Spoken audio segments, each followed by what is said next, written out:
live, and today we're going to talk about millennials, and millennials are screwed for the first time in their life. They're going through high inflations, and since we haven't gone through financial education in our schools, so most millennials don't necessarily know how to deal with that. So in this video, we're going to talk about the inflation rising and the projections over the next couple of months, and also what can you do about that, especially with cryptocurrencies. Coming up after the intro.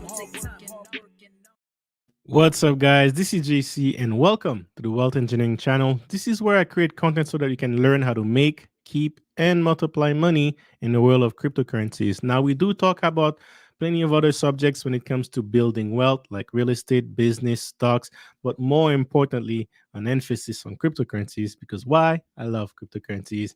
And lately, I've been making a lot of money. I've been actually doing my tax for this year, 2021. And I actually did cash out on a couple of cryptos.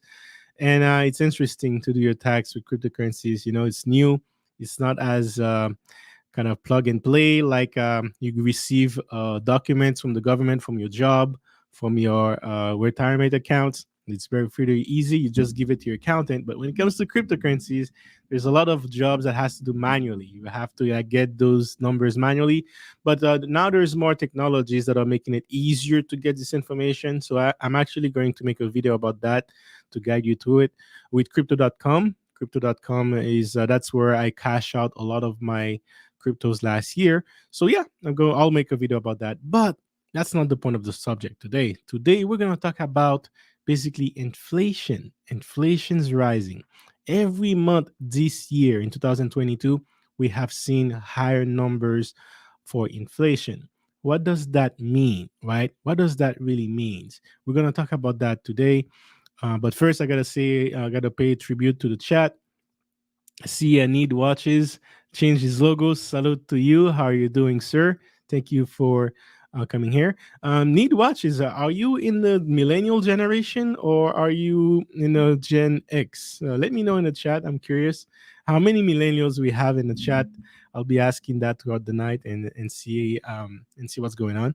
But yes, guys, many millennials are living through high inflation for the first time, and most of them don't even really understand what inflation really is, let alone how to deal with it, right? So we're going to talk about all that, and because we're here to for personal development, for also personal finance, and understand how to deal with your finances, and also give you some tips on how to deal with it. All right. Need watches says he's 36. So millennials, you're right. You are a millennial, just like me. I turned 36 2 months ago. So I understand we are in the same generation. I think the millennials, the oldest millennials are about 38. So anyone between 38 and 27 is a millennial. And then actually no, 25. Any 25 between 38 is a millennial. And anyone below that will be kind of like the Gen Z, the zillennials. So I don't know how you would call them. But Gen Z is also going to have to deal with that too. And they're going to have it much harder than the millennials. Because, right, at least the millennials, we have been in the market, we have been working, right? We have been collecting cash income for the last 5 to 10 years. But the Generation Z, they're just at school right now. Some of them are just leaving in university. So by the time they're going to get to the job market and start building their wealth, it's going to be a lot harder for the Generation Z. But hey, today we're going to focus more about the millennials. Salute to you also, Mr. Peter Investor M. Thank you for your support. Always here to support. And salute to you, Mr. J Bones. It's been a while, but I'm happy to see you here as well. Thank you for the super sticker. Thank you very much. And I have to save that for my notes. But thank you very much, guys, for coming in. And yes, let's get into it, guys. Let's get into it. So, what is inflation? Well, in a nutshell, to keep it simple, inflation is, hey, if this year you need a $1 to buy a candy, well, maybe next year to buy the same candy, you're going to need $1.10, right? In that case, there is an inflation of, let's say, maybe 10%, for, and that means the price of a good or services is 10% higher. Now, there is a generic depression. Sorry, there is like like there is one number for kind of like a global inflation, but you can have inflation in many different sectors, like energy, like food, like the customers index, for example, it tracks that, tracking the price of the goods and services. And then when you track that year over year or month over month, you can see if there is any increase or decrease into the numbers and see where it goes from there. So inflation in a nutshell, that's what it is. Actually, I like to pull information from Investopedia as well. So I'll be sharing that with you too. Let me see. There you go. So, according to Investopedia, inflation is the decline of purchasing power. Exactly. So, if you have to get more dollars to buy the same candy, right? The candy is not increasing in size or in numbers. It's the exact same candy, but you need more dollars to buy it. It means the dollar is losing its value, and that happens because when you print more dollars, it devalues all the existing dollars that was in existence, right? So inflation is a symptom of a lot of dollar printing. Like the Federal Reserve, they print money, they print a lot of cash, so that devalues the existing cash or existing dollars that's been circulating in the economy. And why are we seeing, and it is very important to understand this, because once you understand that, you'll be able to project what's going to happen in the next couple of months, and you're going to understand why the market is freaking out right now. But basically what's happening right now is because we had huge amount of money being printed in 2020, it took a while for the inflation to catch up. But once you start opening up the country, exchanging money, you buy goods and services, the country is running, then yes, it's going to start, and people are going to realize that, hey, there is a lot more cash in the economy, so therefore we need to raise price to have the same amount of value being exchanged. So that's why money gets printed, and more money that is printed, it devalue the purchase power of goods or services, right? So inflation is the decline of purchasing power of a given currency over time. All right, a quantitative estimate of the rate at which the decline is purchasing at which the decline in purchasing power occurs can be reflected in the increase of an average price level of basket selected goods. All right, so we're gonna go over that today. We're gonna go over the prices of items, and I have a video to share with you from that. But a service in an economy over some period of time. So basically, it's tracking price over time. To keep it very simple, that's what it is. And yes, guys, I don't know if have you noticed, have you let me know in the comment section, have you noticed the price of goods and services increase in your city, in your area, right? In other countries, have you noticed that? Have you noticed the price for gas, for example, because of the war? And there is a war going on. What war is going on right now? Well, yeah, there is Ukraine and Russia going on, which affects the gas prices globally. And gas is the like one of the major resources, premier resources. A lot of things derive from gas, for example, fertilizers, plastics. So just imagine these two alone. Without fertilizers, you won't have the same amount of fruits and vegetables and food being produced. So if the price of fertilizers rises, the price of food will rise. If the price of gas rise, then the price to transport the food will rise, increase the price of food even more. And then if price of food rises, then everything else would rise too, including rent. And what you definitely need to survive is rent, shelter, and you need food. So if you have a price increase in these two, and where these two are more than half of your income per month, then that's a problem. And whenever a society gets to this point, it usually triggers some sort of revolution, some sort of people are not happy it could reach a level of regression. So that's why we have to observe what's going on, and of course that affects the market, that affects your lifestyle, that affects what you're willing to do on the weekends. And again, that's also going to create some sort of cycle where you're going to hold more money and not spend it, which will also create encourage people to and that could also create a deflation, right? You could have inflation, and that could create a deflation where everyone just try to save their money, and then at the same time, if they do save it, you're going to have the value erased from the money, right? Because if you hold cash for too long, it loses its purchase power. That's the effect of inflation. So anyway, that's basically what's going on here. Let me see. Including Oh, you've been occupied. Yeah, me too, man. I've been occupied too. How are you doing, First Gen Corporate? What's happening? We're going to talk today about inflation and how it affects millennials specifically, and what can millennials do about that. That's what we're going to talk about today. So I have some articles that I found that talks about this, but let's go over them very quickly. So the New York Times reported last year, even last year they started noticing this inflation rising, right? So again, that wasn't the we didn't had a war at that time. That was November 28th, 2021. So we didn't had a war. You could say that was almost a year in of the Biden administration. And then even back then they were talking about high inflation. So remember, I was telling you guys this happens because a lot of money being printed. Money being printed creates, and when all that money is back into circulation, then it's going to create inflation. So it says that millennials confront high inflation for the first time. And that's true because most of us are in our 30s. Shout out to Need Watches, 36. Like I said, anyone between 38 and 25 is a millennial.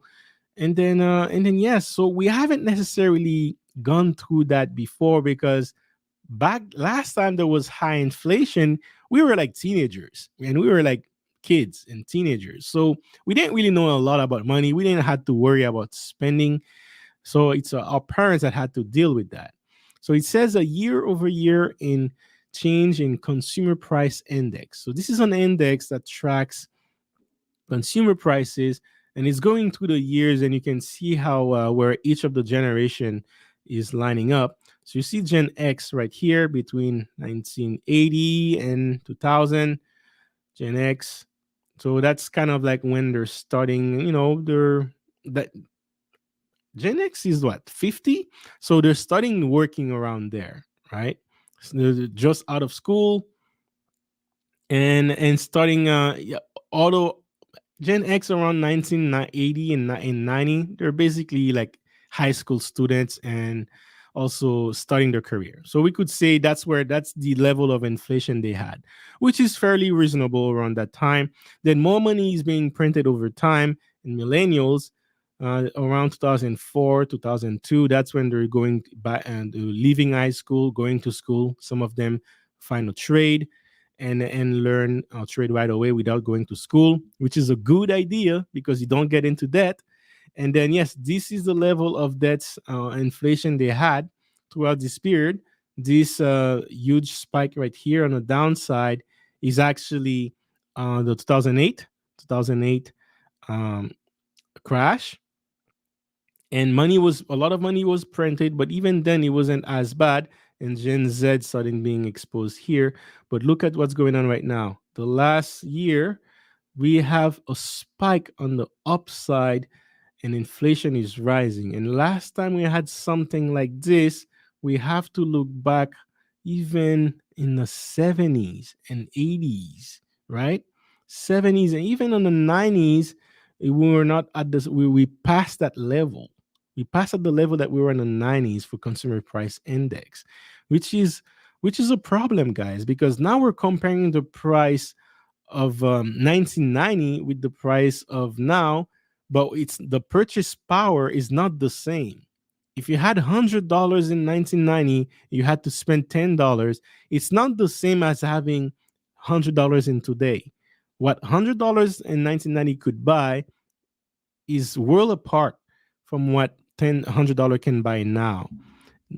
Right now, $100 will barely fill up your tank, right? Like if you're in Canada, $100 Canadian, like you if you have $100, you may have $20 in changes after you fill up your tank, and that's a regular car. If you need like a luxury car, you will be well over $100.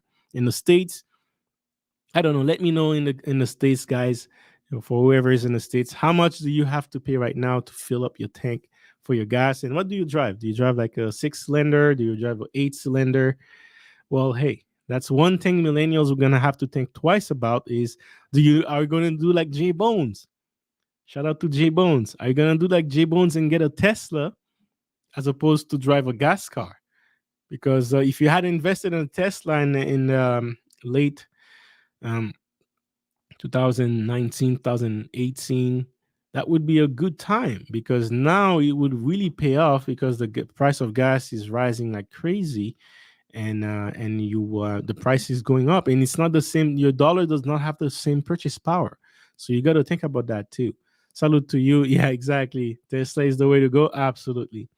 Uh, so this article saying millennials have spent much of their life enduring economic calamity. Look at this, guys. If you're a millennial, man, things are going bad for you. You've been enduring. Oh, it doesn't sound good, does it? Economic calamity. And that is true, guys. That is true. Let me know in the chat, guys, who can relate with this as a millennial. Um, like, first of all, you getting high school debt. If you go to school, like university, for example, other than Quebec City in North America, every other province slash state has like a very high fees for school. We're talking about anywhere between 6,000 to $100,000 per year, and for university. And then most universities are minimum 3 years, can last 4 years for a bachelor degree. So that adds up. You can leave up. Leave university with at least $100,000 in debt, and you haven't got any paycheck yet, right? Back in the days, generation, the baby boomers and Gen X, they had it much easier when it comes to the paying for school. But millennials, from as soon as it was age for them to go to university, they expose themselves to a huge amount of debt. The other advantage is if you're a baby boomer, you are much more financially educated than millennials.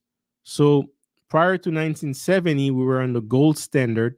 And just by being on the gold standard alone, you're exposed to a different kind of money than you are with fiat currency. Past 1971, no one talked about gold reserve anymore or gold standard anymore. And Gen X, well, they didn't really know much about it, but even them, they remember their parents saving gold. So they grew up with the mentality of saving gold and silver. Whereas us millennials, by the time we got to understand what's happening, gold was long gone. So you don't hear a lot of millennials talking about buying gold and buying silver at all. So the level of education you would have as a baby boomer, as a Gen X, life insurance, for example, these two generations, they buy a lot of life insurance. But millennials, they don't even know what life insurance is, what's the use of it. So it's a different education level when it comes to financial perspective, and also for purchase power, they haven't had any. And on top of that, as soon as they get out of school, they get huge debt. The only way to win as a millennial would have been to basically not go to school and find a great job that could at least pay you, let's say, $50,000 a year at the age of 20. Like if you're not a millennial and you're a 20-year-old and you're making 50,000 and you're smart with your money, meaning you're not spending it on cars like I did, you're just buying you buy real estate, for example. If you did that as a millennial, you're winning. Right now you are winning.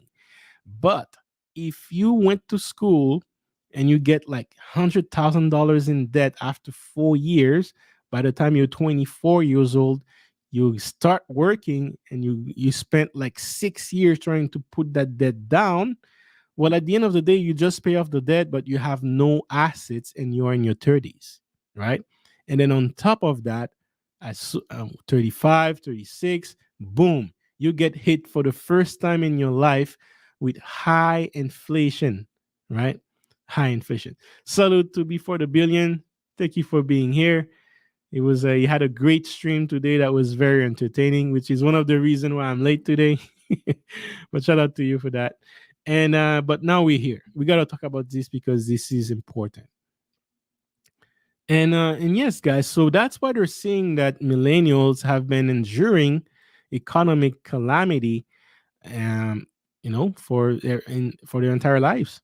Many were children when the dot-com bubble bust. That's true. Graduated from high school in the late 2000s when the real estate market crumbled and had to compete with the huge generation of baby boomers in an anemic post-crisis job market. That is absolutely true. That is absolutely true. Many millennials was leaving university and high school after the job market when no one was hiring. No one was hiring, and then they had to start their like career like that. For me, thank God, I had to wait 3 years before I got out of the market, and I was also in engineering, so it was much easier for me to get a job. But a lot of my friends, they didn't get many jobs, especially around 2009, 2010, right? And then now we had CV-19 brought the global economy to its knees, which was the massive layout. There was also the resign, the Great Reset or the Great Resigned, and then inflation. Now we're dealing with inflation, right? But there was one powerful phenomenon that millennials, the largest generation in the United States. Wow. Okay. Right now, the millennials are the largest generation in the United States. That's news to me because I thought there was more baby boomers than there were millennials. But at the same time, the baby boomers right now, they're kind of like reaching the age of, and they're kind of like reaching the end of the line. So maybe now millennials are surpassing the baby boomers because most of them reached the line. I'm going to have to look the more recent numbers for this, but demographic, guys, is very important when it comes to investing, and keeping an eye on that. It can really help you make better decisions when you invest. All right. So, according to this article, which is the New York Times, um, the largest generation in the United States are millennials as of now, and they have never felt, at least as an adult, rapid inflation. So that's what we're going through right now, rapid inflation. And they're talking about Americans born between 1981 and 1996, um, along with the younger generation Z, have been wrestling with sharp price increase for the first time since they've been old enough to notice. Absolutely. And we are noticing. We are noticing gas prices, food prices. Like my groceries have risen to about $70 in the last 2 months. Like 2 months ago, it was $70 cheaper for me to do groceries in Canada. Now I have to pay $7 more. Now, thank God I'm not driving. I'm still working from home. Sometimes I go to work, but if I had to go to work, it's also about $15 more to fill up my tank. Right? It's actually $20. $20 more to fill up my tank, and that would have been per week if I was driving to go to work every day. So now half a tank can last me 3 weeks. Good. I'm enjoying it for now, but hey, one day I'm gonna have to move, and it's gonna be a problem. It's gonna be a problem. So that's what millennials are going through right now, guys. This is another article, and I'm not going to read this entirely, but I just want to show you that the trend. This is February 11, right? February 11, 2022. Millennials life start as millennials life stage means they're uh, suffering the most from rising prices. Absolutely. Now here is another problem that they're not mentioning here, but I'm gonna bring. A lot of millennials, guys, they're living paycheck to paycheck. And I know many, some of you won't admit it, but you may have been there in your life before. Maybe you're out of it, and if you are, that's good. Or maybe you're still going through it, but paycheck to paycheck, 70% of millennials are living paycheck to paycheck. So the chances are many of you in the chat could be, or many of you watching on a replay could be living to paycheck to paycheck. And that is one of the worst thing that can happen when there is rapid inflation, because your salary is not increasing as the same rate as the inflation. All right? Let me let me look at you in the eyes as I say this, because this is very important. Your salary, you get an increase every year if you're a good employee. Not everyone gets an increase, right?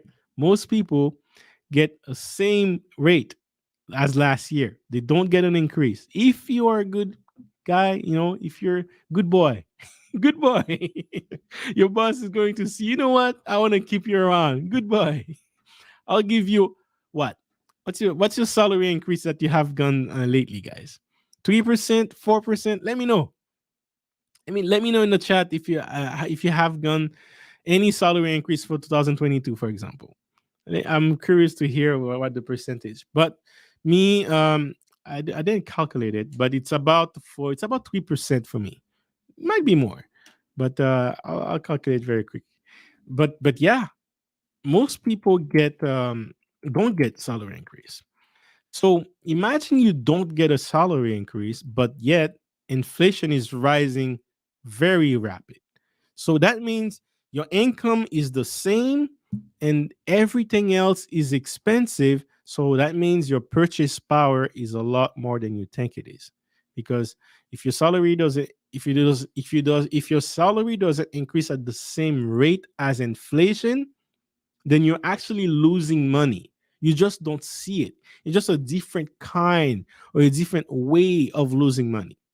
And I want you to pay attention to this, guys. When you do your groceries, you're going to notice the portions are getting smaller, but the price are staying the same. So the cereal box, for example, will be smaller. The bag, sometimes the box is the same, but the bag inside the cereal box is smaller, right? That's another trick company does to rise the price on you. They give you smaller quantity for the same price. Technically, you're paying more to have less. That's what it means. But that's the effect of inflation. And when you are living paycheck to paycheck, you are also getting you're not getting raised, and inflation is rising very high, where you're actually losing money because you have to spend more of your cash to buy the same goods. And what are most people are doing, where they're still staying paycheck to paycheck, and they reduce their expenses, they cut down on expenses, and they still stay paycheck to paycheck. So it's a problem, guys. Millennials are going through it right now. Shout out to Mr. the Millennial, the intentional millionaire. Shout out to you. Thank you for being here. Salary, Mr. Peter Investor M, 3% raise. Absolutely. Salary increase in the market? Hell no. Exactly. And we're going to talk about that today. We're going to talk about the inflation numbers. I have a video ready for you. We're going to go through the numbers, but I'm just going to do my, I'm very curious. I'm very curious how much I had. I got an increase in November. And let's see. So I got almost 10%. Good. All right, good. So for me, based on my jobs, I got 9% increase, salary increase. All right, I'll take it. Right, I'll take it. So which is good, because if you believe the inflation numbers from the government, then technically my salary increase is higher than the inflation. But there is such thing as reported inflation versus real inflation. And when it comes to the real inflation, it's not lower than 10%. Let's just keep it at that. All right. But yeah, most people, I remember the first time I had a job, my first salary increase was 3.2%. I remember it as if it was yesterday. I got 3.2%, and I thought it was a big deal back then, right? So that was most people I know, they get anywhere between 3 to 5% salary increase. And if you get a 5% increase, it's because you actually switch job, and then you kind of argue to have a higher rate. You're like, hey, at my previous job I was making X, which is slightly higher than you were making. So you need to match at least what I was making in my previous job, and then that's how people get slightly more increases. But millennials have to do tricks like that to keep up with inflation. And this was before rapid inflation that we're going through right now. This was before, guys. Now it's much worse, much worse. How are you doing, Gail? How are you doing? Thank you for being here. And now, guys, it is much worse dealing with inflation. And we're going to talk about what are those inflation numbers looking like. So give me a second. I'm going to share my screen with you, and we're going to talk about it because I have a video ready for you, and then we'll do a video reaction. Let me know in the chat if you can hear the sound.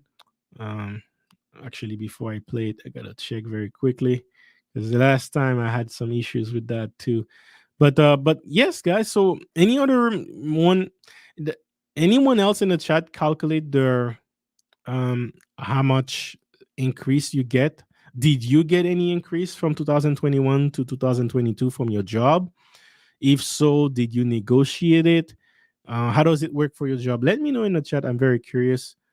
For me, I work in a startup, so they just offer me a higher salary without me asking. But this is the first time that happened in my life. The first time that happened in my life was in November last year, where out of nowhere, my boss just decided, you know what, we'll give you a salary. And it's actually 9% from my previous salary. And to be honest, guys, I think I'm getting paid more than I get paid a lot more than what I'm supposed to do. Like what I'm supposed to do is, if I was my boss, I would not pay me that salary. Let's just keep it at that. So I'm just happy. I'm happy to keep my job. It helps me fund my other projects, but it's rare. It's the first time that happened in my life. Any other jobs that I had, if I was lucky, I would get 3.2%.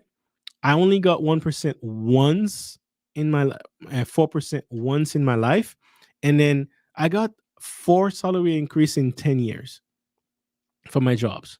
10 years, 4 salary increase. Every other year, I didn't get increased. So, I would get the increase the first year, the second years I wouldn't get an increase, and then I would leave the job to go to another one, and then that's how I get my increase. So, but I'm very curious, guys, on what you guys are going through. Shout out to you, Natasha Vincent. All right, so I have the video here ready. Let's go through it. And we're going to watch the numbers of inflation and how it's being risen. And I love Mike Maloney. I listen to him regularly.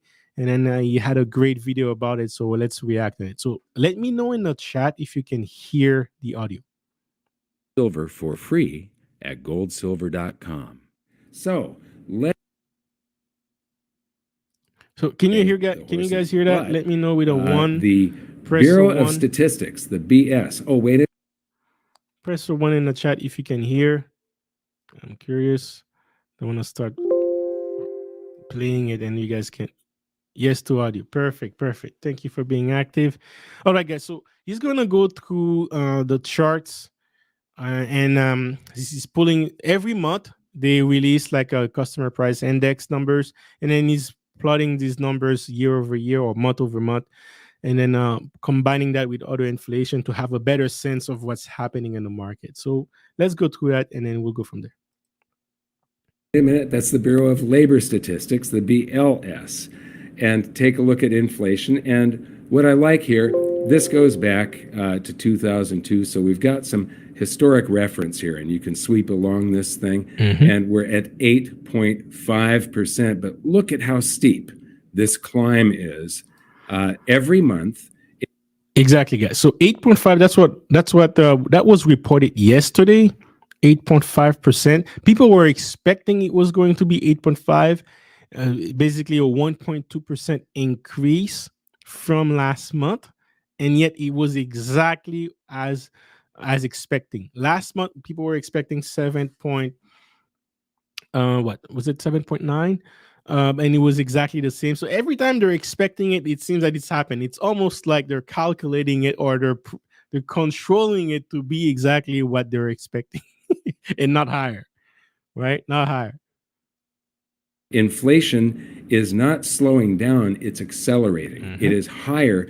Now, this is year over year. So when we get to July of next year, if this is still at like 8%, it's going to be stacked on top of that 5% increase that we had last July. So what I do like about this chart, you can play with this thing. This is all items. You turn that off. So yeah, so the chart you're seeing at is basically all the items that, like I said, the goods and services. Remember when we were talking about the inflation numbers, basket of selected goods, right? Kind of like those baskets are here to give you a better idea of always tracking the same thing, comparing apple with apples, and every month, so that you see what's going on. But you can focus on different charts and get a different perspectives, because some chart might be higher than others, right? Real estate, your rent might be a lot higher than food, for example. But it's interesting that you can play like that. So I wanted to go through that. Food at home is up 10%. Wow. Energy is up 25%. And it's been several months in a row that it's 25% year over year. So that month a year ago. Towards the end, it was 32%, guys. That was energy. And why is this happening? Why is energy so high, guys? Let me know in the chat. I want to hear if you guys been following this channel or following the news. Why is energy around 32%? That's a 32%. That's an increase, right? Eesh. I would feel that. For me, it's not 32%, but man, it's crazy. So if you guys are wondering why energy is so high, it's simply because of the war. Now, energy was already rising before the war. Very key point, right? Because Biden is going to use the war as a way to justify the prices of gas. But don't fall for this. If you're falling for this, it's because you are not financially educated. Look at the price here and how it's rising fast before the war. The war was around here, right? That was February, January. The war was around here. But prior to the war, we already had a high price on energy. That was because the Democrats, they usually they do whatever they can so that they can give more, and they cut expenses from other places to give it back to the public. So sometimes they can cut it on energy independence. Shout out to and that's why energy prices has been rising right after Biden has been on power, right? So it's not just because of the war. Now, when you have not been energy independent for over a year, and then the war happens, then it makes it much worse. You're going to feel those effects much worse. At least only 1% of the oil that the United States is using comes from Russia. So when they cut that, it's not affecting them too bad. But in Europe, for example, this is a whole different story, right? This is a whole different story. And that's why the global inflation as a whole is rising all over the place, right? Food at home, he was showing earlier, comes also from oil. Why? Because fertilizers are they need oil so that you can produce more fertilizers. So if oil prices are rising 32%, well, food is going to rise as well, transportation, and so on, right? You talk about shelter. Well, to build shelter, you need transportation, you need commodities. All that is going to rise. right? Anything related to transportation, once oil rise, everything else will rise. Just from the oil alone, on top of that, commodities on its own is going to rise too. So very interesting point. And shout out to Natasha Vincent. Europe was dealing with an increased energy cost since last summer too. Shout out to the EQNR stocks. All right, all right. I'll check it out later. Printing money, absolutely. Say hello, gal, hello. All right, so let's get into it. Go. And then you've got electricity. I've got to turn off the energy to auto scale. 10%. Wow. I'm going to get to more of that in a minute because I'm going to show you what I'm paying here in Puerto Rico. And then Now, this one. Me, I'm lucky because I'm in Montreal. We use natural, kind of like a dam. Though there's a river or flood. How do you say flood? That and there's a river, whatever. Let's call it the river for now. And then there's a dam, so the water it's just natural, right? It's a big wheel that turns, the water push it, and because it turns, it spins some kind of just call it a transformer, right? I just call it a transformer that transforms kinetic energy into electric energy, and yeah, that we have more than enough in Quebec. I live in the province of Quebec in Canada, and because of this dam, it's called Hydro Quebec. That's how they get their electricity by hydropower. Then yeah, hydroelectric power, absolutely. So that's that because of that natural resources, we're not going to charge us more for that river to keep flowing. That's why I haven't felt any electricity price. I did feel energy, but not the electricity. But imagine you're living in a country where you're depending on nuclear power. All right. If you're depending on nuclear power, it's a different story. Okay. So in some countries, they heavily depend on nuclear power, so they're going to have the it's going to be a different cost for them. So imagine that on top of the energy and on top of the food, now you're starting to talk about the basic thing you need are rising, and we're not talking about single digit, guys. We're talking about double digits. So it's a problem. And what I want you to think about all these graphs is the spike, the how fast it's rising. It doesn't give you enough time to adapt to it yet, right? If it was a slow rising, you would have more time to adapt to it. But once it's fast, it's like, your paycheck is in 2 weeks. Within these 2 weeks, thing could increase like 0.5% or 2% or 5%. It's like, whoo, crazy.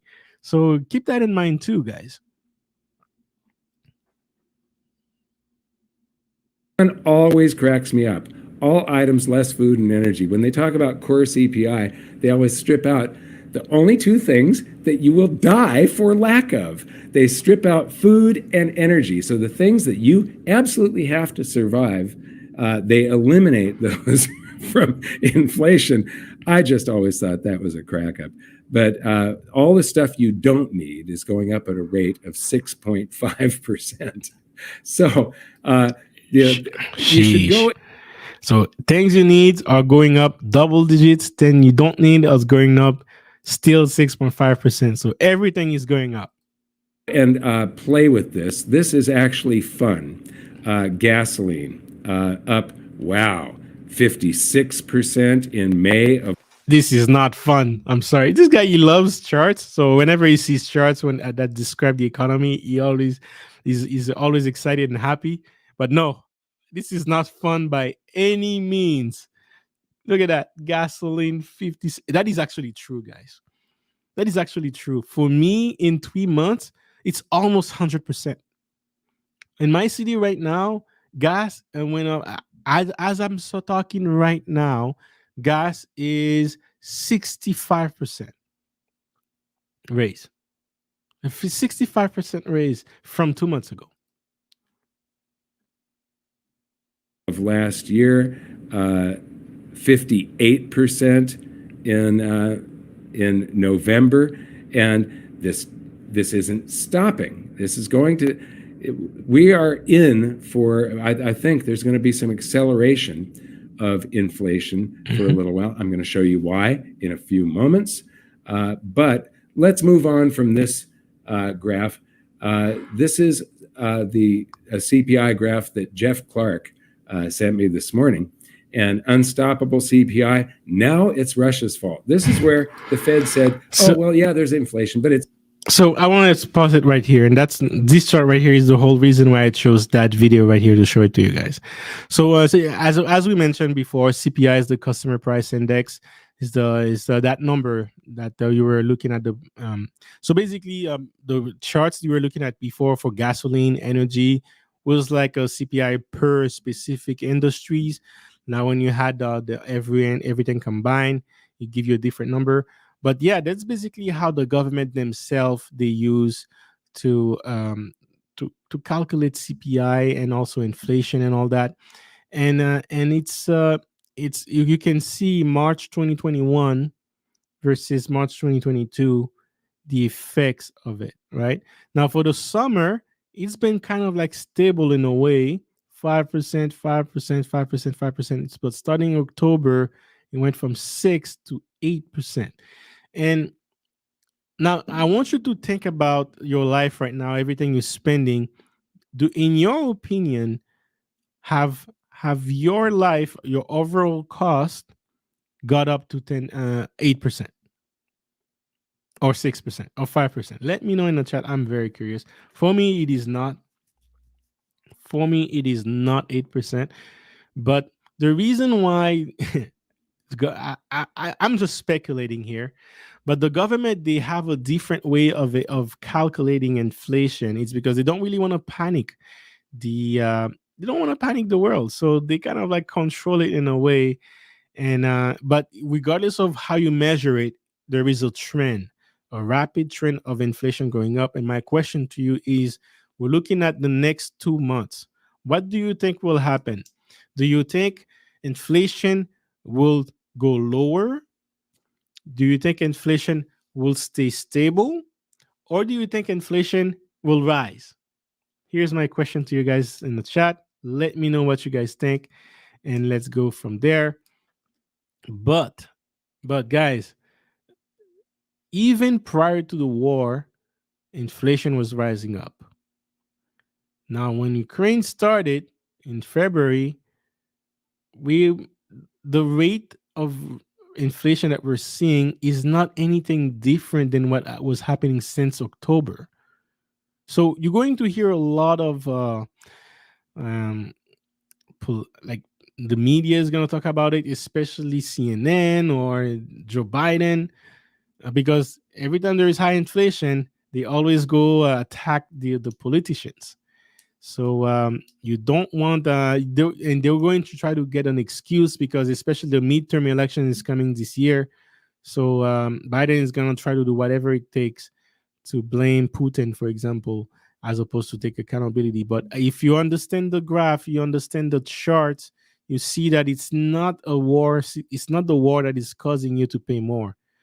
The war just makes it worse. It makes the graph goes more like higher, right?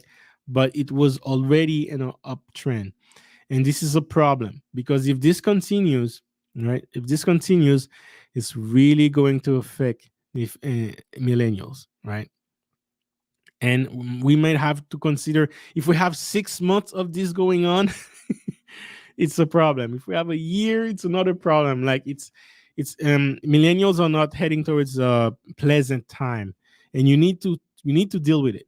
We're going to talk about how to deal with it as well, especially using DeFi, decentralized cryptocurrencies today. That's what we're going to talk about. But I wanted to go over the inflation numbers with you very quickly. The slap from Will distracted people from the effect of the war in Ukraine. Man, so true. So true. I wonder if that's why it happened. Do you think he's an insider from the government? Right? An insider from the government went and slapped someone and make a toll for the entire world to be distracted. But that is so true. The slap was so loud. As soon as it happened, you don't hear a lot about the war anymore. But yet, it's been going on. It's been going on, and then we still need to see what's going on because Russia has a lot of leverage in Europe right now, and they're dictating their terms. They want their goods to be sold in rubles as opposed to the US dollars. And that's a problem too, because when you combine the dollar declining with inflation rising, it's not good. It's not good. Super slap. You're right. 100% right. All right. All right. So, what can you do about it? Now, I made a stream about it before because, it seems that every month I'm going to have to talk about inflation now. But my first question to you guys is, what do you think is going to happen next month or next 2 months? Do you think inflation is going to stay stable? Do you think it's going to go drop? Or do you think it's going to rise? I think no matter what happens next month, for millennials, it's a problem. Because let's say it drops. If it drops, it's not going to drop at the same rate as it was rising. Right? Let me pull up that graph for you. You will be able to see it from the graph. We had a huge spike. We had a huge spike for inflation. Right? This one right here. Huge spike. If when it drops, it will not drop at the same rate that it went up. Okay? Not unless there is a major deflation that happens that creates this. But before we get there, it could be past the midterm election. So the next couple of months is going to be a problem.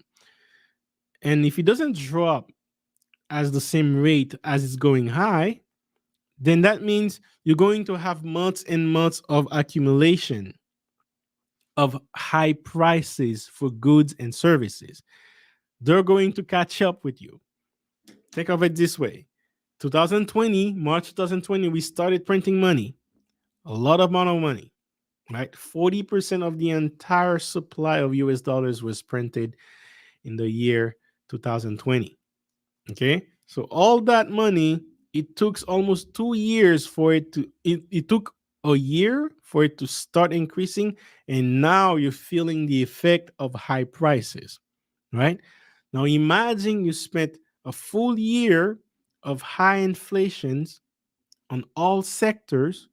You're not going to really feel the effect until the next year, the year after. And the longer that spike stays high, the more you're going to feel it down the line. All right. So that's the problem that we're having right now. And that's why no matter what happens with inflation, it's a problem, because if we don't drop as fast as we went up, then that means we have, let's just say, call it 2022. Actually, we can say November, October, November, December, January, February, March.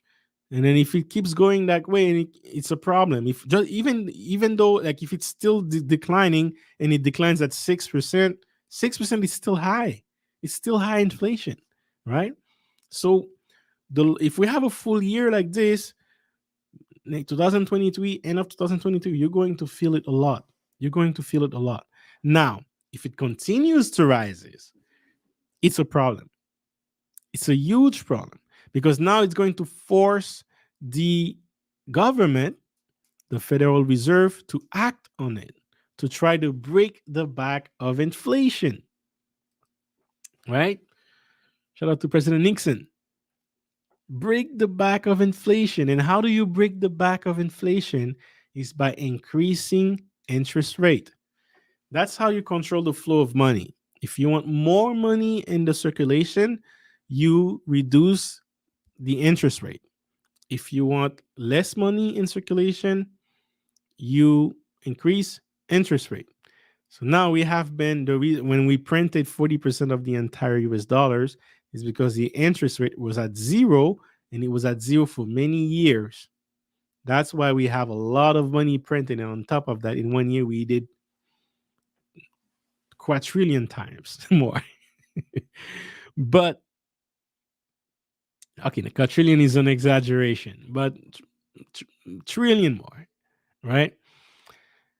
But that's what happens when you want to control the flow of money. But the problem is we have this checkmate situation where the government cannot increase the rate higher, because if they do that, they're going to destroy the economy. They're going to create another financial crisis. To the At the very least, at best, we're going to have another real estate financial crash like we had in 2008. Not in the same way like how it happened, but in terms of effect, yes. At best, that's what we're looking at. At worst, we're looking at the recession, depression, right? And then we're also looking at many years of what they're called stagflation, where the market is just a zombie market. It doesn't go up, it doesn't go down, just stagnant. It stays there. Now, before it gets better, it's going to get a lot worse. And there are some investment that's going to shine. Shout out to my Discord group. We're actually already getting ready for this period with certain niche of investment. I have released some reports on the group that talks about that.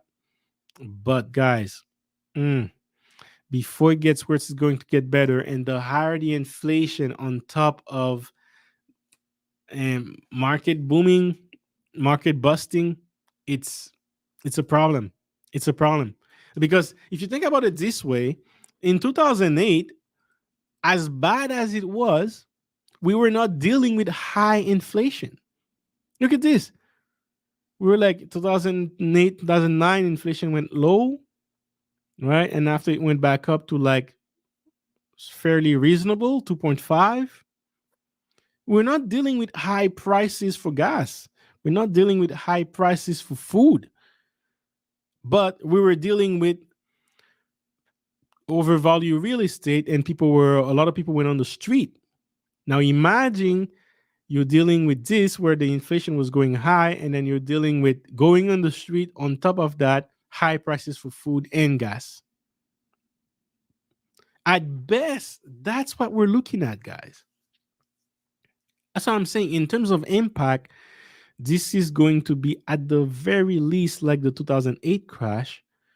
And at most, we're looking at some level of turmoil in the markets and the way of living that we haven't seen in decades. What we're heading towards right now, if this continues, we might be heading towards what was happening in the end of 1920 and beginning of 1930s. Okay, like it was recession, depression, the Great Depression, right? That's when that's it was that time, that era that created the silent generation. Remember how strong these people were? It's because they went through tough times. These people went through some tough times, and you had to be sharp. You had to save. You never had enough. You always in scarcity mindset because the economy is not doing well. It's not that easy to get jobs. Even if you do get a job, it's not that easy to keep up with wages, um, to pay off your stuff. And then after it went better and went better, it went better. But before it gets worse, until it got to the point where in 1960s, that's when we're at the height of superpower of United States, where everyone was middle class was big. Middle class was big, middle class was flourishing. But now look at the middle class right now. Is you're either rich or you're poor. There is almost no middle class. And the higher the inflation rises, the more you will see, the more it will destroy the middle class, right? To the point where we might be heading towards a recession. And that I'm predicting that the recession will lead to a depression. Okay. So that's what's heading towards millennials right now, guys. It's not pleasant. It's not pleasant. And you need to be ready for it. You need to prepare for it. You can never be too ready for this.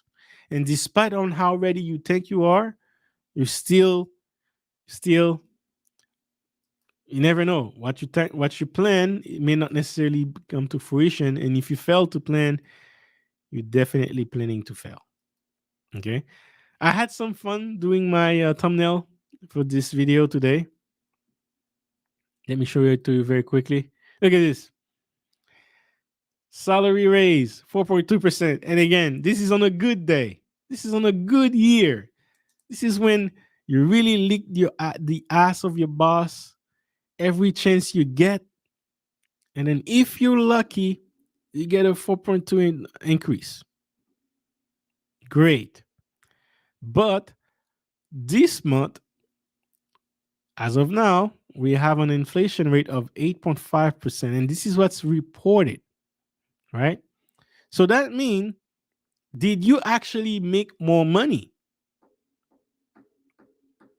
Did you actually make more money? Now, here is the other question you should ask yourself. What if you did not get a raise? Right? That's what you need to ask yourself. If you did not get your raise from 2021 heading towards 2022, you're in big trouble right now because your purchase power is almost dropping at 10%. That means the money that you were making last year, it can buy 10% less, almost 10%. By next month, we might be reaching 9.5%. We might reaching 9.7%. It will be, I bet you it'll be right below 10%. It won't be 10, it will be right below 10.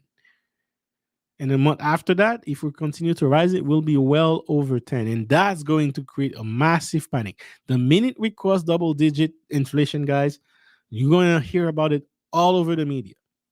The media will never stop talking about it once we pass 10%, creating more scarcity mindset, more fear, and then people are going to start reacting in the market, which might crash the market, guys.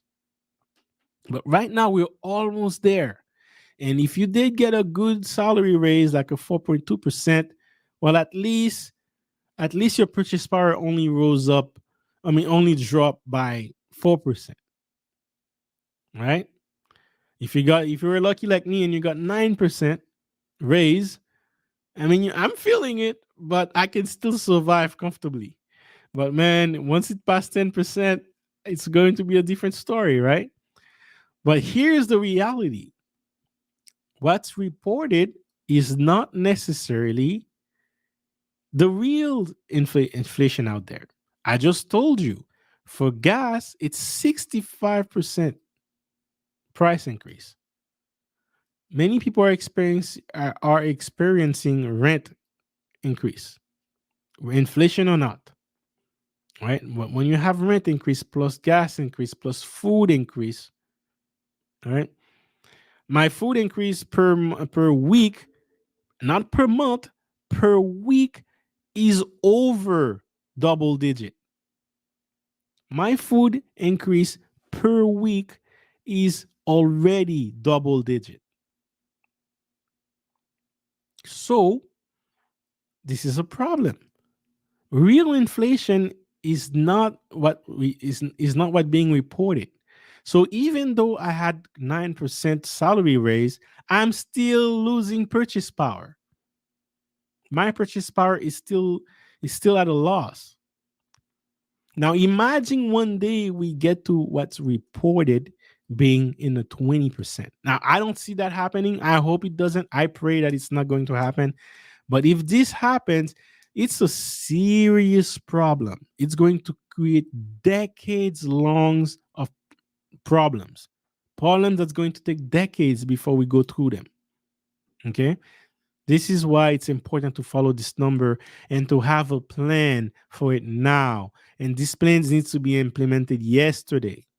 And your plan needs to be to invest in something that is keeping up at the very least with the reported inflation. At the very least, keep up with that number. And if you can, keep up with the real inflation, not the reported one. All right.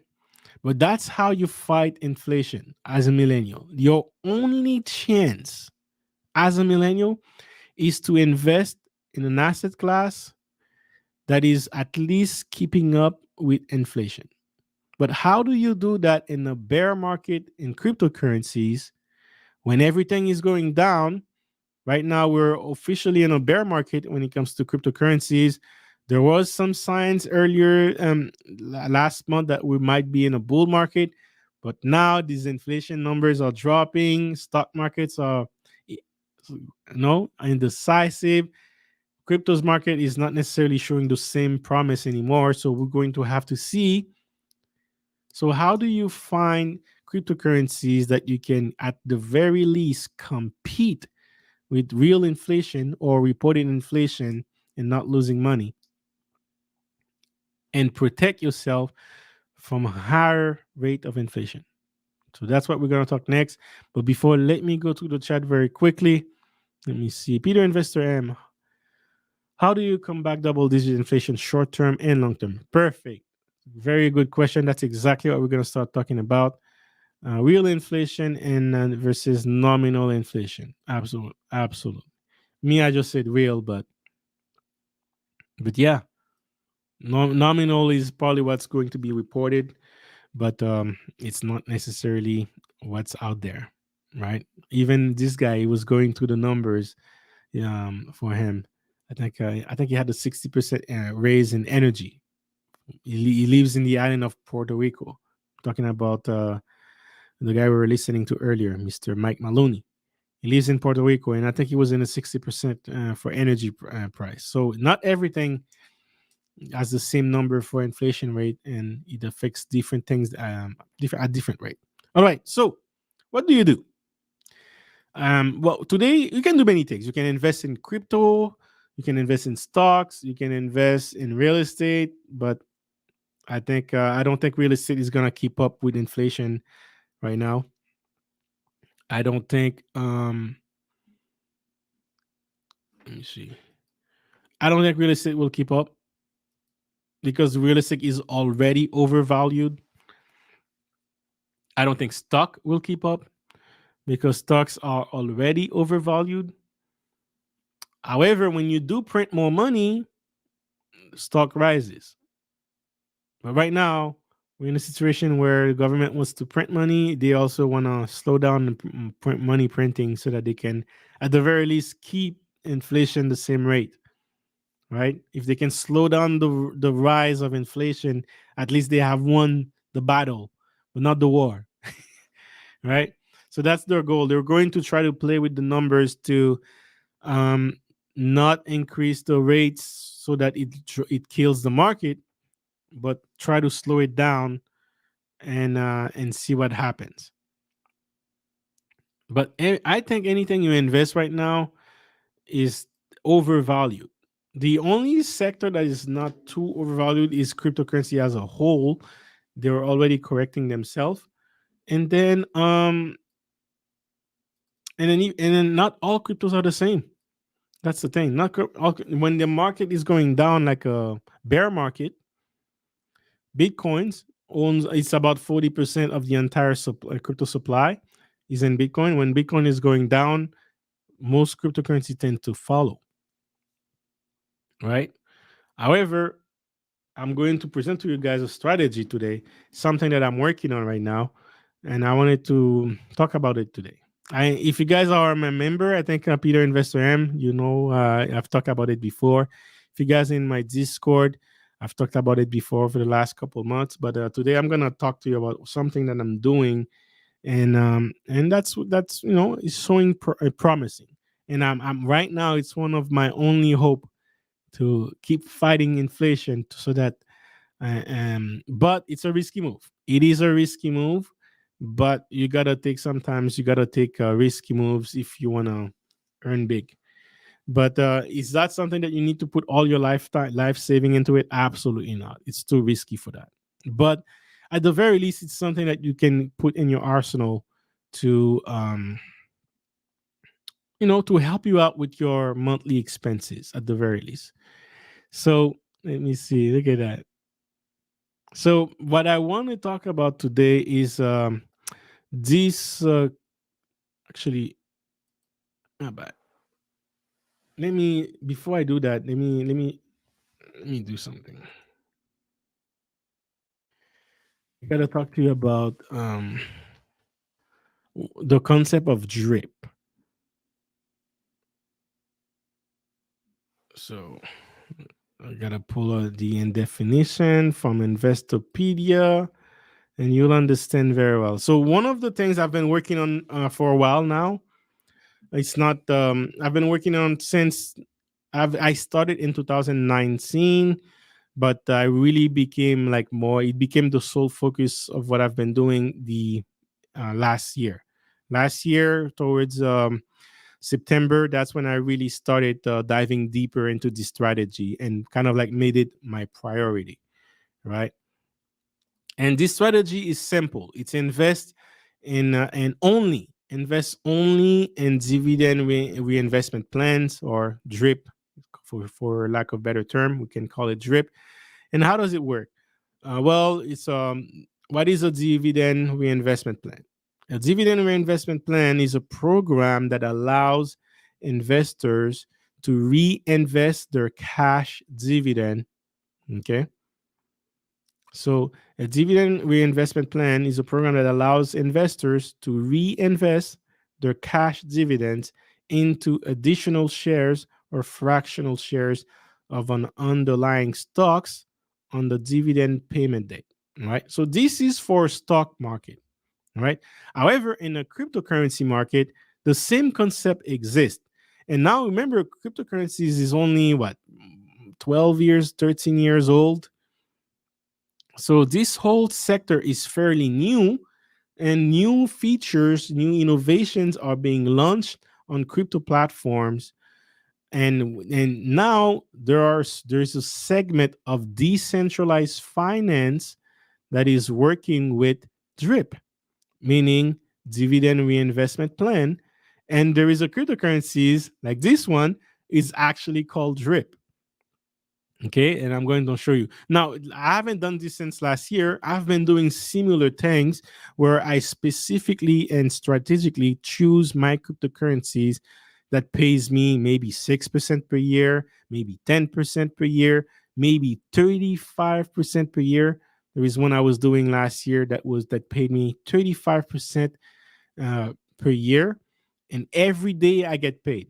So in the stock market, you get paid like per quarter, right? Every time there's a specific date you can get paid. Whereas in the cryptocurrencies, because of the smart contract, you can get paid every hour, you can get paid every second. So it's different. But at the end of the day, it's gonna add up to a fixed amount of percentage for the year, the average percentage yield, right? So the average percentage yield could be 6%, which is, by the way, world apart of what you would get in the stock market, right? If you get 3% on the stock market, you have a great dividend paying stock, right? So, so right now, if you can get right now in cryptocurrencies, you can get 6% easy. You can get 10%, 14% very easy on safe investments. Crypto.com is doing that right now, but then you can go a little bit more risky. But if you get your timing right, you can do well over 35% if you also include the price appreciation over time. All right, so that's what you could do. That's what a drip is. In cryptocurrencies, like I said, you can do staking. The concept of staking is simple. You buy your cryptocurrencies and then you lend them to another platform, and these platforms are reinvesting your money for you, and they decide to pay you an interest. Back in the days, they used to have the same thing for banks. You do interest rates.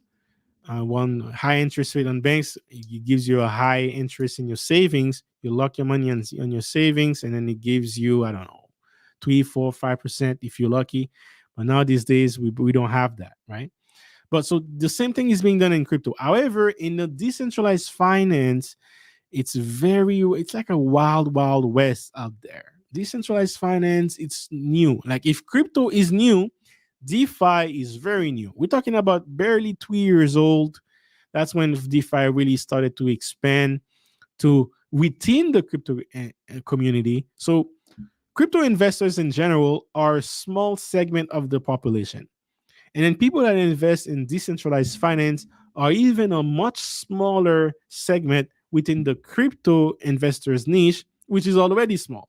So it's a very small amount of people that are investing in this. That just shows you how early we are. But the earlier you are, the more chances you have for higher returns on your investment. And that's what I'm saying. But it's also risky. If you're investing in cryptocurrencies like Bitcoin and Ethereum in the 2011, 2008, you could have gotten into many scams or many things that could block your cryptocurrencies that you couldn't access them. Like some people, many people lose Bitcoins like that. They can't access the Bitcoin because it was locked on an exchange, locked on a wallet, lock on their computer, and they didn't know how to operate it. So these are kind of like the cost of the learning curve when you are early. But think back in with Bitcoin days, if you had invested and survived through that time and kept it, and now it would have been a different story. You would have made a lot of money. And if you had, imagine you had 10 Bitcoin, right? Imagine you had 20 Bitcoin back then, which you could have paid $50 for each, maybe $10 for each at a time. 20 Bitcoin, now 20 Bitcoins could almost bring you to $1 million. So it's interesting. It's interesting, but it's the same thing with decentralized finance and the concept of drip, the dividend reinvestment plan, is being implemented right now in couple projects. Okay, I'm gonna name 3 projects, but tonight I'm only going to focus on one. One project that actually I'll show you guys, and you'll have a understanding of the risk. One project was on the blockchain Avalanche, and it's called Splassive. It promised to lock your money and pay you 2% per day. I actually invested in this, and then I lost my money. Why? Because the website crashed. It didn't just crash. That's one of the things that happens in decentralized finance is there's the concept of a rug pull. A rug pull is everyone invests their money in, it's locked in, and then some smart investors, they find a crack, they find a code, they find a way to exploit a failure, a system, a bug from the investor, because it's all software, right? It's something that you program. But sometimes, they're not mature enough to really be exposed out there to so too many people. And that's one of the things that gets the system better. It's when they have too many exploits, then they fix it, and then it becomes better and better. But it's just sad. It just sucks for the people that were there in the beginning, because they have to go through that and risk their money so that they can hopefully make more.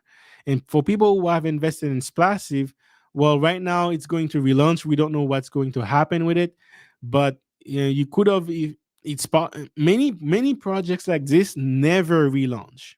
Like they have a rug pull where the hacker just take all the money in the account in the liquidity pool of a project like this, and then you just never hear about it again. That actually happened to me many times last year as I was testing and trying different platforms. The one that hurt me the most, it was called Lava Cake.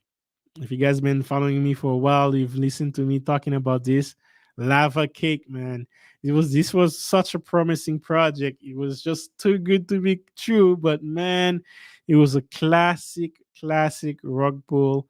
And usually when you get a rug pull, the website link doesn't even work. Like this one says relaunch, a classic pull, you would not even see anything. You would give you a 404 error page not found after they steal your money. And then whoever is behind this, they're just going to go to a country like the Caymans, and you never hear about them. All right. So this project right here, there's also a rug pull sometimes can be done by the people that are promoting the project themselves. It's kind of like me. I go and create a cryptocurrencies. I say, hey, you know what? Invest in wealth engineering coin. This is going to be the next big thing. Invest, invest, invest. And next thing you know, oh, by the way, if I would do it, when you do a rug pull, this is how you do it, right? You change your voice. You're like, all right, hey guys, yo, this is the next cryptocurrency, man. It's going to be awesome. You don't see my face, right? You don't see my face. Okay, good.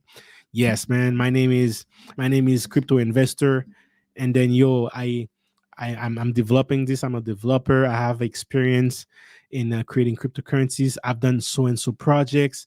I work with hedge fund, but they're anonymous. We're gonna do big things. Join our telegrams. Push. It's all bullish. It's bullish, bullish, bullish, bullish. Buy it now. Everyone buy it, and you're going to see a giant spike in the price, and then everyone is buying it more. Yes, that's it. 2 weeks later, doop, doop, disappear. Page not found. Oh Lord. 2 weeks later, gone. 2 weeks later, you try to go on the Twitter page of this project, gone. You try to go on the Telegram, gone. You try to go on website, absolutely nothing. This is the wild, wild west, guys. This is the wild, wild west. But me as a millennial, this is how desperate I am. This is how desperate I am, guys, because I want to solve the money quick before I have to deal with high inflation, with hyperinflation, with recession and depression. And what am I trying to do? I'm trying to invest my money so that I make consistently $3,000 US per month, consistently from my crypto investors, from my crypto investment, without having to sell the principal that I invested. That's it. And that's a strategy I've been 100% focused on since about September, November last year. I was already doing that, but I was also buying cryptocurrency that I knew before the bull run. Now the bull run happens. I cash out on some of them. I kept some of them. I continue to stake some of them because I bought it for 10 years.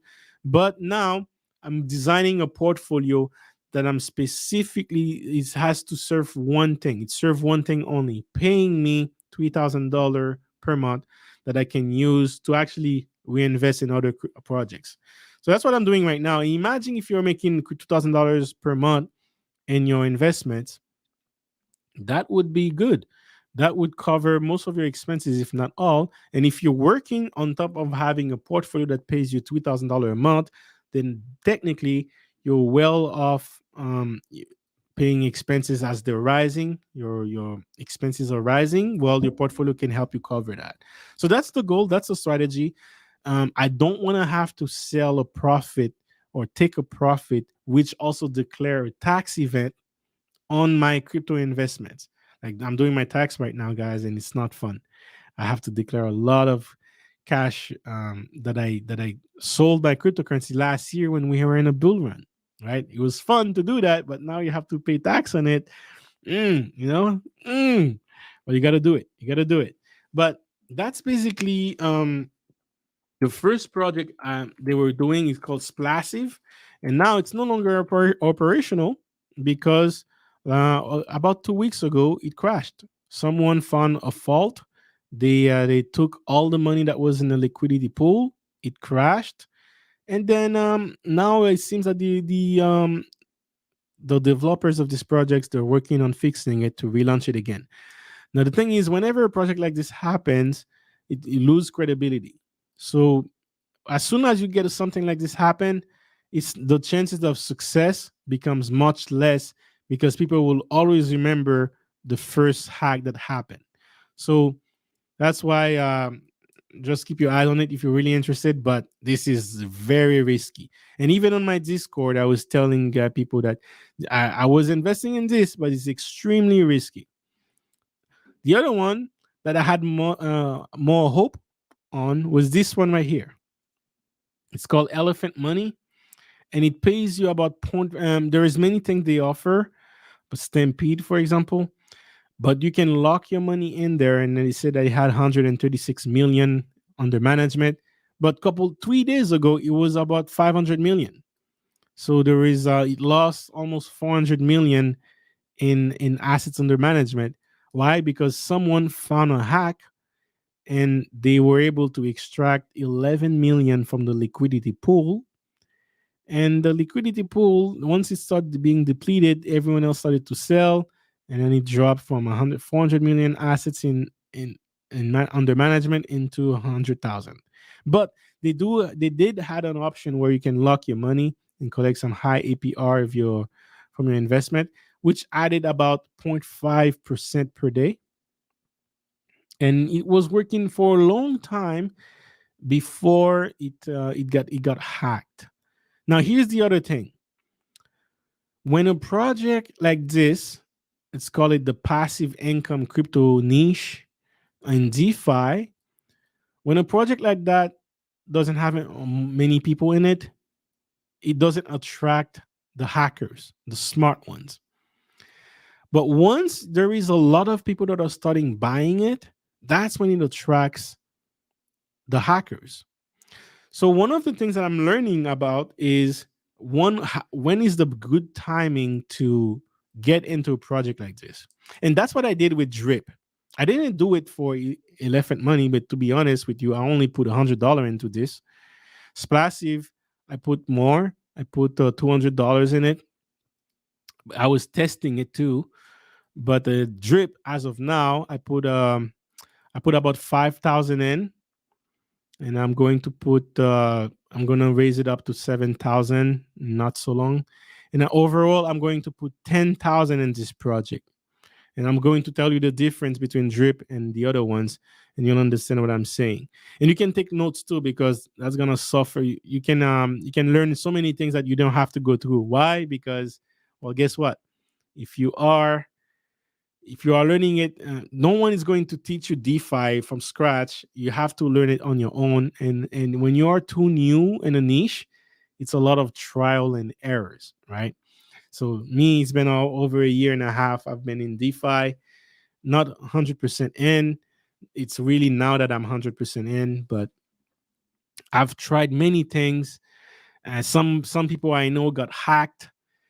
So we're learning from our mistakes, and then now we're getting ready to teach it to other people so that you can avoid some of the mistakes that we made and save your time, but more importantly, save your cash. So that's one of the reasons why I'm making these streams. But to me, all despite the risk, it's still it is one of the best way I know right now to make a lot of money uh, and fight inflation, to be honest with you guys. Why? Because if you find a good project, the return you can get from it can double and triple your money, and without having to sell the principal. Okay. And if you can do that, that will help you keep up with the inflation rates. And if you can build a drip portfolio like I'm doing, where it pays you about 3,000 per month, then that's an interesting story. Okay. So elephant money it got hacked like yesterday. Yesterday it got hacked. 11 million was taken from the liquidity pool, and then since then a lot of people selling it massively. But it promised 0.5% per day, and it was delivering on those promises until it got hacked. Okay, until it got hacked. But so that's the thing. What I'm noticing now is when a project is starting to blow up, that's when you start looking at it. Because if it goes 10x, sometimes it can go 10x in 2 weeks. That's great. If you're early, you sell. But you also observe to see what's going to happen, because when you have an hyperbolic chart, that's going to attract the scammers, the hackers, and they were going to really put everything they can to try to steal that money. Now, if they cannot do it, that's going to show strength on this project. And that's one of the reasons why I waited so long to invest in Drip. I knew about Drip since last year, but I waited 9 months before I got into it. Right. And when I did get into it, it was actually starting to drop again. But it had this massive run. We're talking about it went from $7 all the way to $180 per one drip. Okay. and then now it's crashing down.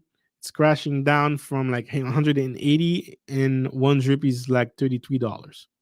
Okay, for you guys might think this is a crazy crash, but in cryptocurrency, guys, this is nothing.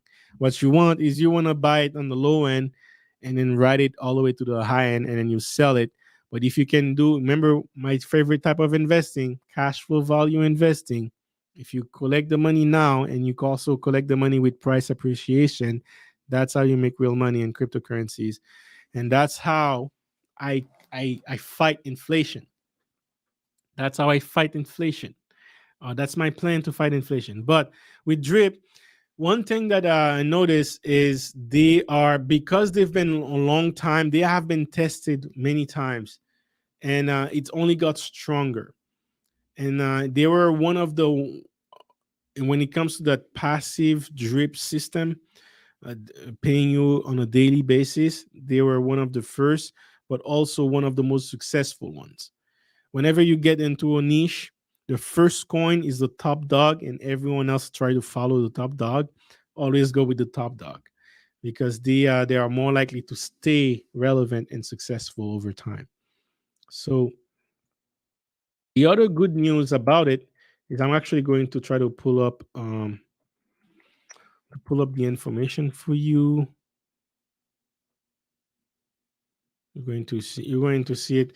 The other good information about it, guys, it's there is over 100,000 people invested in drip right now. As of now, we have over 100,000 people invested in it, which is a great number. When I started investing in Shiba, which was also another DeFi platform, there was only 25,000 people. It's still risky, but some projects barely have 200,000 people, 10,000 people in it. And the less people they have, the more risky it is, right? The more people it has, the less risky it is. So that's why I'm saying one of the good ways to know if the project is good is how long they have been there. They had a price rise, and did they have uh, the price rising is fine, then the price is dropping, that's fine too. But is is the hackers, has it been hacked before? Okay, and if it hasn't been hacked, you can bet, I promise you, if a project 10x, it has been, is hackers have noticed it, and they have tried to hack it. Okay, they have tried to hack it. So if it hasn't been hacked, that's the symbol of the strength of the developers, and also the strength of the protocol. So that's how you can know which project. And trust me when I say this, there's not that many out there. There's not that many out there that has strong community. You can tag it with a powerful developer, right? Experienced developer who knows how to deal with the hacks, good connection on the market with hedge fund, with your marketing. So, and that's one of the reason why I love this project Drip. And I wasn't always a fan of it, but I've been really doing my deep research on it for the last 4 months. And yeah, it's legit. And sign of it, it hasn't been hacked. The developer of this project is familiar with in the cryptocurrency. He has done other projects that also have not been hacked. And what I love about him is when he has a fail-safe system, so that when you do get hacked, that the money of the investors are protected. My only critics with this developer um, is too kind of like, it's not too business oriented. It's very good as an investor, or he's very good as a developer, but he's not good as a businessman, as a founder of a company. But I know he's working on that, because he's hiring a team to help him with his PR and marketing, and that's going to do wonders for this project. But hey, in the last couple of days, it's been slowly rising, and that's because of the other projects I was talking about, Elephant Money, that one's been dropping, so that's why the other one's been slowly rising. But basically, the way it works, guys, it's simple. You lock your money. When you lock your money, you can't get it back. Okay. However, it promised you to pay you 1% per day for a maximum return of 365% per day. Now that sounds a lot. That sounds too good to be true, right? It says the drip network faucet is a low risk, high reward contract that operates similarly to a high yield certificate of deposit by paying 1% daily return on an investment up to 365%. So what can you do about it? You can, it's kind of like a gamified way of saving your money. If you take out the money that you're given, it taxes you 10%. But if you put that money back in the faucet or the deposit, it locks that money in, and then your percentage, that 1% becomes more, right? Now, when I started, I only had 20 drip. Over time, I bought some. I've been I've been putting back what they give me back into the deposit. So overall, that gives me now I have about 140 drip. As of now, guys, I'm not looking at the money part. Although I'm going to put a $10,000 in, I'm actually um, I'm actually down $2,000 right now. I think I already put the 7,000, but I'm going to put another. I think I might increase it to 12,000 as opposed to 10, but it's going to be around that number, between $10,000 and $12,000 that I'm going to put into this. I'm not going to put it all at once. I put it, kind of like dollar cost averaging my way in to limit my exposure and also my risk. But the point is, every day you can compound, and you can put that money back into the deposit. So it's the same thing as what we talk about. When you do the drip reinvestment plan, is your cash dividend, you reinvest that, right? That's what the definition said. But you do that per quarter. Here, you do that per day. You don't have to do that. If I want it, I can cash out this $47 right now. I would get taxed 10% on it, but I could cash this out and I could start spending it. But I get a lot more by reinvesting, especially when the market is low. When the market is low, that's when you recompound every day. When it starts pumping up again, that's when you load up and you don't recompound, and you wait for it to accumulate like maybe 7-10 days, and then you sell, right? And slowly take out the initial money that you put in. Everything else after that becomes gravy. Okay. And look at this. It says because I put this amount of drip in, I get 516. And look at that. I don't know if Gail is here. Gail, are you here? Are you seeing what I'm seeing? Look at that. Look at that number. I always see repeated number all the time. And today I'm seeing this. Look at this. Crazy.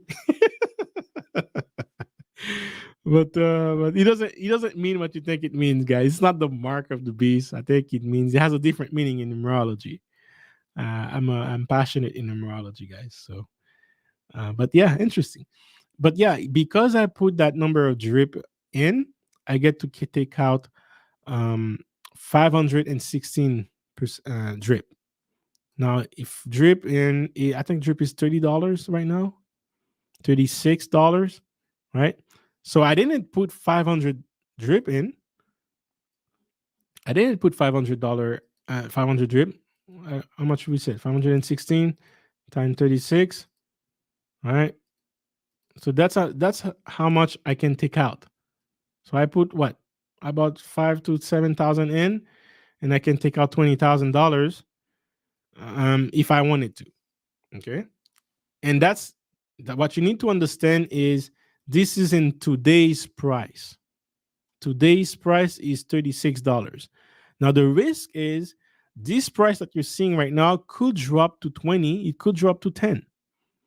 But the advantage is the same price that you're seeing here could also rise up to $100.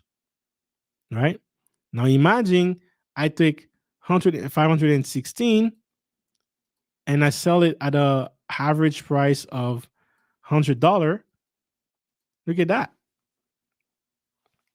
from a $5,000 investment to this. And remember, I don't have to take it all at once. It pays me per it pays me per day. I can take it maybe once a week, right? Every day I get 1%. Now, the 1% that I get, I do not get 1% in terms of dollars. I get 1% in terms of drip. So the way you need to calculate that is exactly at 24 hours, that number that will be available, you will see 1.41 drip. Basically 1.415 at the exactly at 24 hours. You see, it just went up 2.8. So exactly at 24 hours, you will see this number increase to 1.415. Basically, those first number right here with the point here. That's what you will see. Okay, that's 1% of this number. And the reason why I'm emphasizing on this is you got to understand this is 1% of drip, not 1% of dollars, and the price of drip is variable. Sometimes it goes up, sometimes it goes down, but when you time it right, it can be very lucrative because hey, it $100 drip, basically I would get almost $100 per day. Okay, now what I love about it too is it's stronger. It's survived the test of time. In DeFi, 1 year is an extremely long time, and Drip already passed the time of 1 year, so being successful, and it has over 100,000 users in DeFi. I'm telling you, it's unheard of to have 100,000 paying 1% per day every day. The protocol does exactly what it's done. There are some people who reach the total max out that is available, and the protocol does exactly what it's supposed to do. So it's just a good way. Now, what is the maximum you can make out of this? The the game doesn't stop until this number reach 100K. So you're allowed to take 100K drip out of this platform. You can get a referral. You can get drips in many way. You can get it to referrals. You can get it just by deposit it over time. So when this gets to 100K, and then you're going to have to claim 100K, and that's it. After that, there is no more. You cannot do anything on this protocol. It's gonna kick you out of the game. But you're not going to need to put 100K to get 100K. You might put 10K and then you get 100K. And by 10K, I mean some of that K can come from here, right? From the recompound thing that you do every month, and as well as putting your own money in.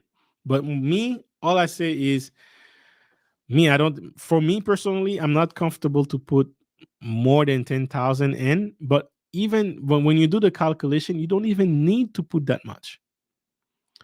I calculate 400 drip is my number. At 400 drip, I'll have enough money to retire from this protocol alone. And you can also create many wallet. You don't have to limit yourself to one wallet. Now I'm just focusing on one, billing it to 10,000, and after I'm going to focus. Once this number reach 1K, I'm still going to stop on it, just let it compound, and then start another one and build that to 1K too. That's my plan with this. But this is, guys, this is a strategy that I'm doing right now. Because we're in the bear market, the many cryptocurrencies are going down. It's not usually a good time to buy cryptocurrencies because they still have potential to go down. But something like this that is paying you on a daily basis, and every time you compound, it increase the spread between the deposit and payout. It's worth it, right? It's worth it, and that's why I'm doing it. Let me see if there is any question. Let me know if you have any question about this. But yeah, that's how you do you protect yourself against DeFi. Going back to what I was mentioning earlier, is you need to have something that pays you more than what the real inflation is doing. And the real inflation is not what's being reported. Shout out to Mr. Peter Investor M. It's not the nominal inflation. It's and you need to do that, because otherwise rent you won't be able to sustain rent, food, especially if a market crash happens. You need the other. Here's another thing. Drip is not correlated with the crypto market. So, for example, sometimes Bitcoin might blow up and drip might stay stable. Sometimes actually I've seen it myself. The stock market and crypto market were crashing, and drip was actually booming. So that's an interesting correlation, and that's one of the things I'm investing in it as well. It's because usually everything follows Bitcoin, so it's hard to find something that is not correlated with Bitcoin. So the fact that it's not correlated with Bitcoin, it becomes one of the perfect thing to do during a bear market. I can increase my spread. I can try to max out my account. It's not correlated with Bitcoin. I'm loading up, and then the end goal is, even in a bear market, to be able to make about $200 per day from this investment. And $200 per day, guys, this is a great a great return, right? A great return to have. Imagine this: $200 a day times 30 days, right? $6,000. That's very doable. I know people who have done that with Drip, right? I know people who have done that. We invited someone on the channel that was making $700 at the top of the market per day. He did that for well over a month. $700 per day from this. Cover all of his initial expenses plus more, right? Pay off lands, pay off other cryptocurrencies, debt.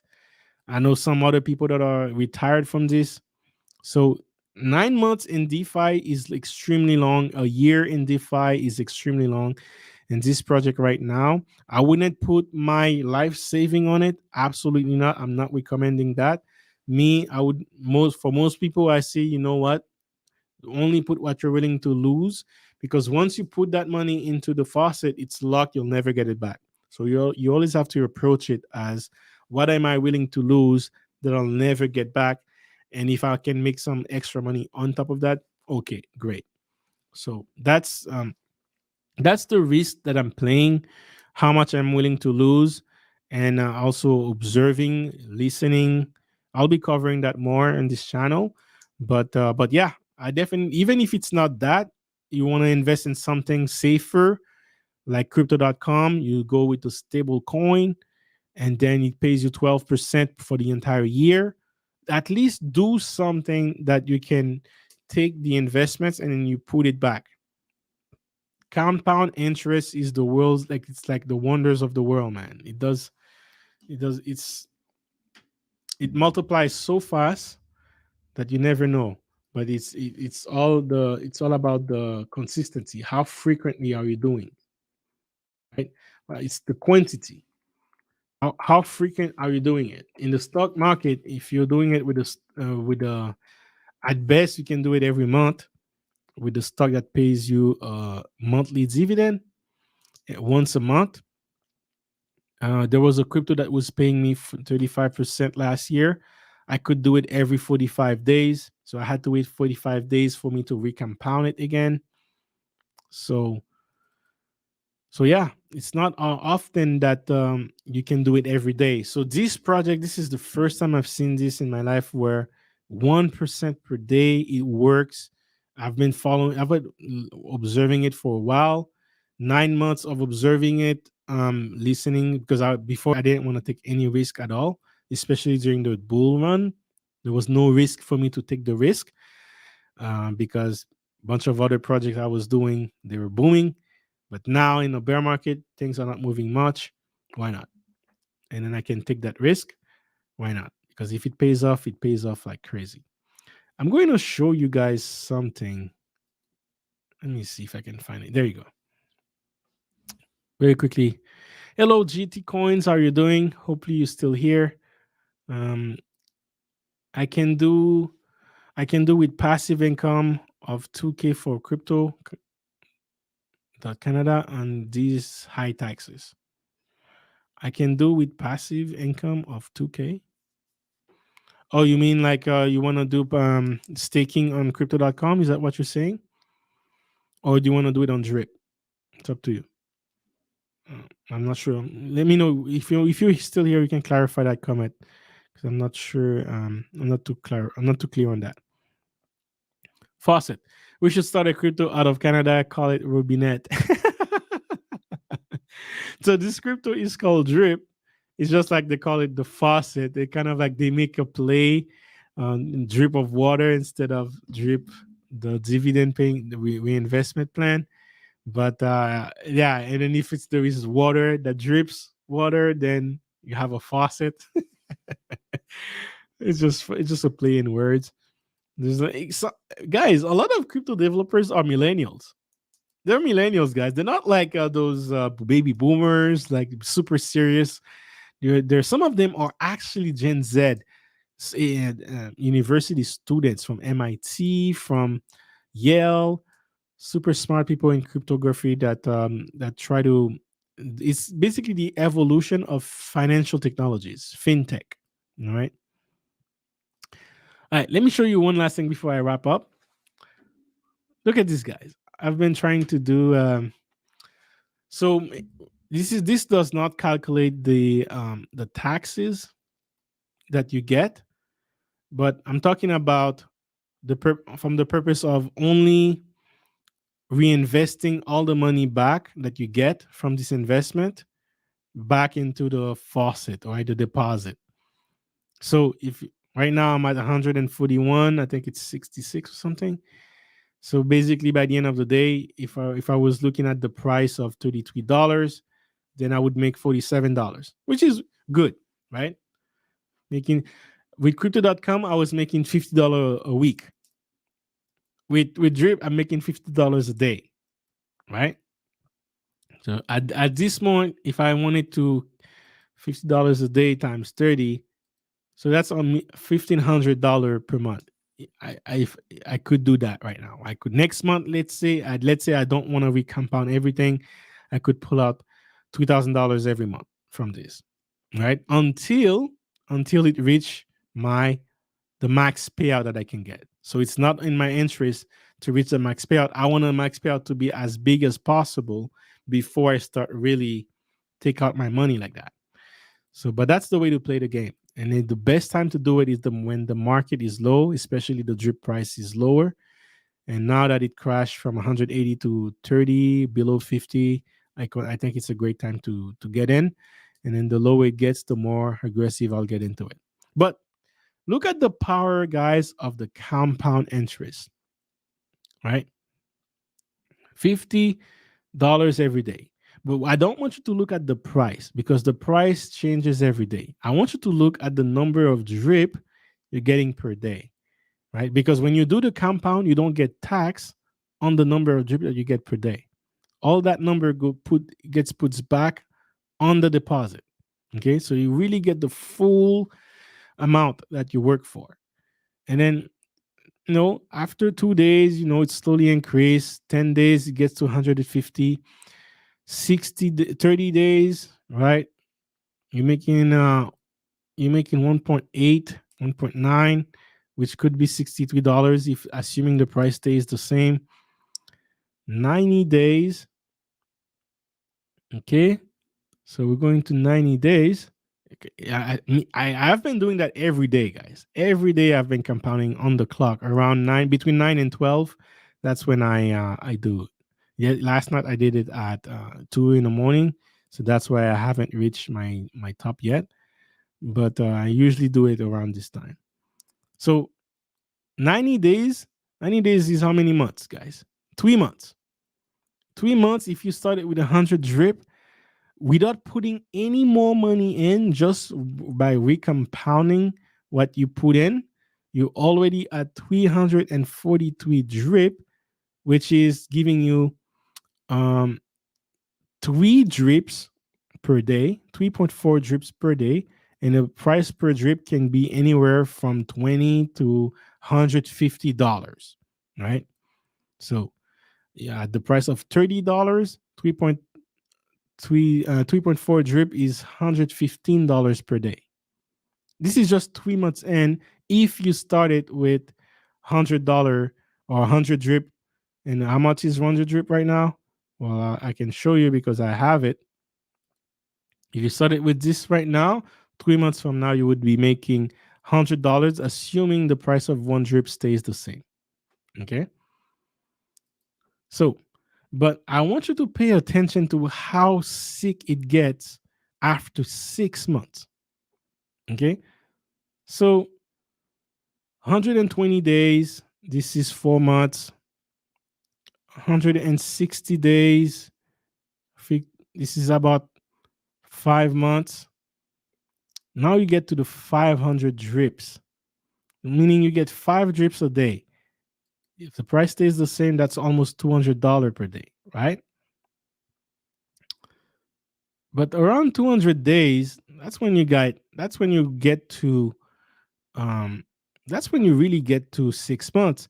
And what I want you to pay attention to is look at 160, 600 drips at 6 drips a day. And now look at 190. Just 30 days difference. And look at the how wild of a swing it goes from 600 drips to 900 drips. You make 300 drips in 30 days, right? This is the power of compounding because before you made one drip a day, it took you a long time. And now you're making like the more it increase, the more that 1% becomes higher. And then it's really like exponential curves out of nowhere. And honestly, guys, once you get to a certain point, you don't even need to put any money in. You just collect your initial investment in, and then just recompound every day after that. You let it play. And man, if this project stays the same, stays consistent, stays strong enough, you can really make a living out of this. That could be a portfolio that could give you 1 month off where you can travel the world. You have different strategies to do it. You can try to pull that money in a month, and then you use that to travel the world, or you do it once a week if you want to buy the time. Me, I try to save, try to compound as much as possible when the market is high. As soon as the market is cross $50, 65, $70, you start selling. And once it gets to close to $100, you want to collect some of those drips. Imagine making 10 drips, right? 10 drips a day at $100 per drip. See? That's $1,000 per day. And it's easy feasible with right now. Basically, this is what it means, guys. It means right now, if I put no money in with the amount of I have right now, and I continue to drip and to recompound every day, okay, in 200 days, I have the potential to make $1,000 per day. Okay. I have the potential to make $1,000 per day in 200 days if the drip price gets to $100. But if the drip price doesn't get to $100, let's say it stays at $30 per drip, that's still $345 per day in 200 days by recompounding every day and not putting one dime into it. So that's what I'm saying, guys. It's so now remember, inflation is rising high month over month, but with something like this, you have an equal playing field because day every day your deposit gets bigger, and it gives you the chances to get more drips per day, more dollars per day. So to me, I think this is the ultimate weapon to fight inflation because it gives you kind of like a funnel to get money at every day on demand, and it forces you to not sell it because that's the other thing too, because your deposit, it's locked in. It's locked in. Remember my target, $1,000 a day, making 365 a year. So that's why I'm willing to take the bet. I'm willing to take a bet on this project right here, because if it works out, I'll reach out my goal. And if it doesn't, then I lose money, but I can also basically time it so that I can pull my initial money back. And if I do it that way, then I won't lose any money, right? Once the market rise all the way to $50, I'm going to start cashing out, and the 10,000 that I'm going to put in, I'm going to find a way to put it out. It's just that me right now, I prefer to take the risk on that and prioritize that 200 day. I want to wait until the 200 days to start cashing out things. And from there on, once you reach 1,000 drip, it's nuts. Once you reach 1,000 drip, it's completely nuts. The rate of growth after that is it's crazy. Like by the time you reach a year, guys, look at this: 365 days. If you're compounding every day, you would be at 5,000 drip in the deposit. 5,000 drip. Now at $100, guys, this is $17,000 a day. And can drip price reach $100? Absolutely. So basically, I can literally spend 1 month. Sorry, I can spend 1 year compounding every day, and then spend the 1st of January 2023, wait for my drip to collect 5,000, 52 drip, and assuming that it was $100 per drip, I can basically get all my money back in 1 day, and then just the rest and profit, and the rest is just sugar on top. So that's how you that's what drip is. That's the potential at it, and I think this is the ultimate weapon to fight inflation. But what are the risks? It's still new, right? It's not only gravy, right? DeFi is a new within cryptocurrencies. DeFi is basically 2 years long. In cryptocurrencies, 3 months can feel like a year. So 3 years, it's still a while, but in the grand scheme of thing, it's a very short amount of time for a new technology to do it. So this thing that you're seeing right now, guys, it's only the beginning. It's very risky. I wouldn't say to invest a lot of money into it. Just like elephant money, there is a risk that you could lose your money into it. Just like Splassive, there is a risk that you could lose your money into it. So only risk what you're willing to lose. However, Drip has sustained the test of time. They have survived the wrath of the hackers, because they have been the price 10x, 20x, and um it still didn't crash. Like the hackers did not steal the money on the vault, in the deposits. So that's good. And on top of that, there is 100,000 people in it. Within those 100,000 people, I promise you, there is at least 100 hackers trying to find flaw in it anywhere. And the longer the time passes and the higher the price gets, the more confidence it's going to give to people that this is the real deal. On top of that, how they really make money is they're compensating people for referring to like your friends and your family. You can get rewards and drip that you can later put back and make this number faster. So that's how it's been reaching 100,000 users very quickly. It's because of those people who have been trying to get that number to max out as fast as possible by referring to as many people as possible. Me, it's not a strategy that I'm too comfortable with. I would much prefer doing the 1% per day. But if someone is interested, then I'm willing to guide them on it. But I'm not going to push it like crazy, like other YouTubers are doing. But that's just me.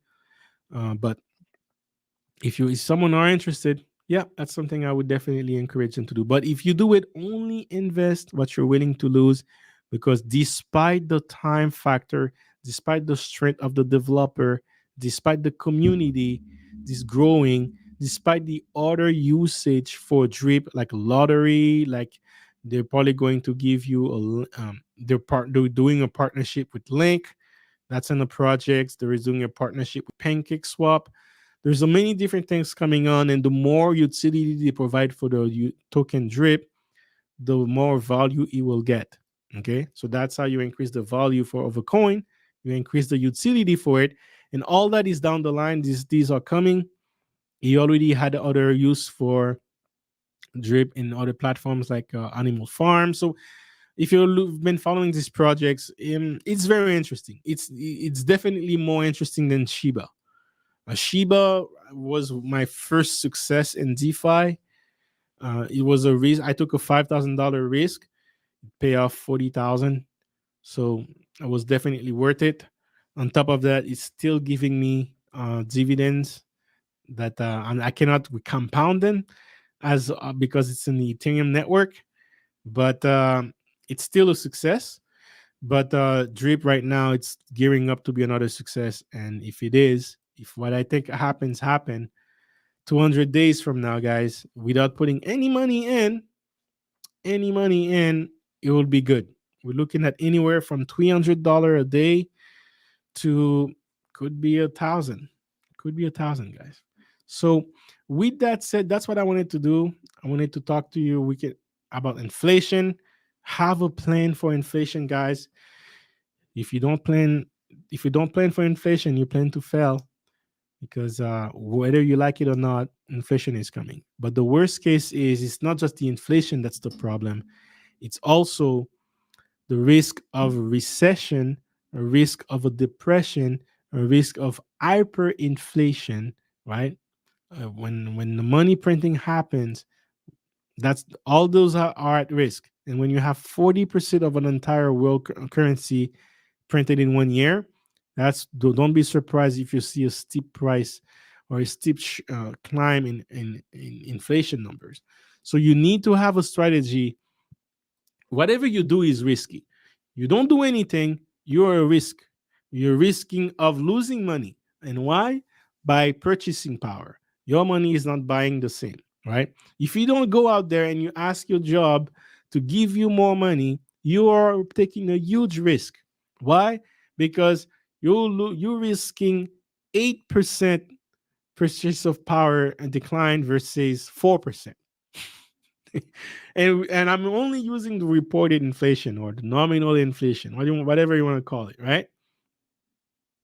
If you're not taking that risk of asking for a raise, then you're losing you're risking purchase power loss. Okay? And remember, real inflation is even higher. So if don't do anything is a risk. You're doing something, you invest your money in saving account at 1%.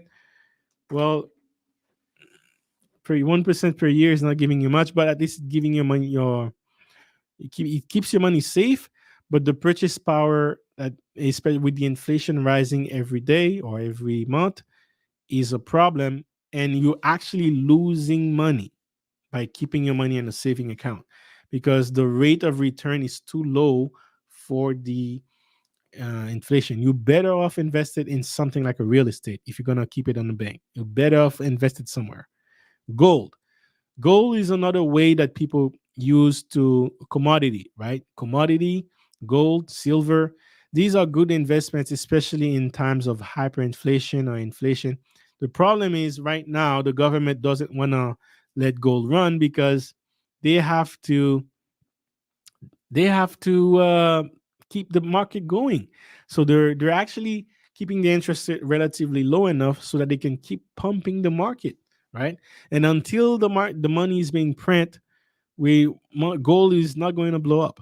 So it might take another year and a half before gold blows up. In the meantime, what are we going to do? Every month we get an average of 1% in inflation rate every month. But what can you do? Well, in cryptocurrencies, like we visited today earlier, I give you a strategy. I spent 9 months observing this and then 4 months investing in it. And I'm telling you, hey, at least this one is a solution. The what is drip? Drip means dividend reinvestment plan, where you reinvest the cash dividend that you get into the investments. You buy shares, you can do that for an underlying stocks, and it works the same way in cryptocurrencies. The advantage is in cryptocurrencies, you also have another chance of getting paid per minute, right? If you watch this number in a minute from now, you're going to see that it's going to change. It's going to get higher, right? So per minute you get paid up until 24 hours, you get paid 1%. So you can fight inflation 1% per month inflation by getting 1% per day in your investment. Okay. So that's a great way to fight it. And especially if you're not putting a lot of money in, like all your salary in, well, you want it to be higher so that it can, the small money that you're going to keep put in is still going to be able to keep up with inflation. So that's one strategy that you can do. And if that's something that you're interested in, let me know in the Discord. Join me on the Discord, guys. I'll leave the link to that the Discord on the video later. But Wealth Engineering Discord, you can join me, ask me a question, let me know. I'll guide you through on how to set it up. I'll give you my referral code as well, and then we can do it together. But guys, think about it. Think about it. Again, this is not definitely the only solution. It's only one of them. You could, if you want to do safer options, stablecoin on crypto.com is a great way to do it. There are also smaller cryptocurrencies that are still variable in price, but they're low enough in the market right now that they make great investment, great time that pays you about 25%, 35% for the entire year, right? But let me ask you this again. If is it okay to make 25% on your investment per year when the real inflation is 23% per month? Right? You got to think about that too. What if that number becomes higher? So exactly whatever you do is a risk. So may as well as take the risk in something that if it pays out, it gives you maximum amount of return. And right now I showed you a way that you can make $1,000 per day, assuming that this protocol stays the way it is now, it stays strong, it stays it gets more value added, which it will. So it's just a matter of time, but to me it is worth the risk, because not doing anything right now is the bigger risk. With that said, that's what I wanted to talk about today. Let me know if you have any questions, any concerns. I'm still here in the chat. Shout out to Big Bad Bull. How are you doing? All right, all right. Mr. Carl Black said that he's interested in staking. Exactly. That's a great way. What you said right now is this is staking. You're staking drip, and then the rewards is 1%. This is not yield farming. This is staking. So it's just easier to do, but it's staking in DeFi. That's why the reward is higher as opposed to staking in centralized platform. Right. But shout out to you, Mr. If you're interested, send me a message on Discord, and then I can help you get set up, and we'll go from there. Beat Bad Bull, how are you doing? How are you doing, Mr. J Bones? Have you heard about this concept before? The cryptocurrencies that pays you 1% per day. Let me know. I don't know if you guys remember. We were a minute ago, was it a couple minutes ago, we were talking about it. It was 130 drip. Let me show you what it is now. 130 drip. Now it's 121 drip. I think by the time we reach 1 a.m., it's going to be a 1.41, and then I'm going to put everything back again so that I can do exactly what you see in my Excel sheet right here. Every day I do this. Every day I change it, change the date, or every couple of days I'm like, okay, I put my number on day one and count how many days it's going to take me to reach a certain level, right? But the compound effect is real, guys. If you plot this It's a crazy number. It starts low and then it goes whoop, like crazy. And you want that. You want that to be the curve for your money. So as inflation is going high, you want your money to go the same rate or higher. All right. If you guys remember, look at this. Look at this number for inflation right here. You want your portfolio to rise at least the same rate as this. And that's how you maintain your purchase power. Some people, they're rich. It's not because they're multiplying their money. It's because they're great at keeping the money, right? If you're able if you become great at keeping the money, then you're keeping the same lifestyle, the same purchase power, despite what happened in the market, right? So it still gives you a comfortable lifestyle as opposed to losing money where your salary is not high enough to compensate for the expenses. And that's what you don't want. And remember, don't fall for paycheck to paycheck, guys. The way to fight paycheck to paycheck is to save and invest. And you better do that in multiple and saving some asset that pays you back. And remember, guys, the best way to do it is cash flow value investing. You make your money now and you make money in the future. With that said, guys, thank you very much. I see again, great stream. Sounds like a great concept. I feel you. That crypto is a game changer. Absolutely, man. Absolutely. And now everyone in the world can do it. Can do it like this. Someone in Africa can log into this platform if they have internet and a cell phone. That's all they need, and then they have a saving account at a high reward, a high interest rate, giving them 1%. So imagine one of them managed to get themselves into one drip, compound for 1,000 days. No, that's all it takes.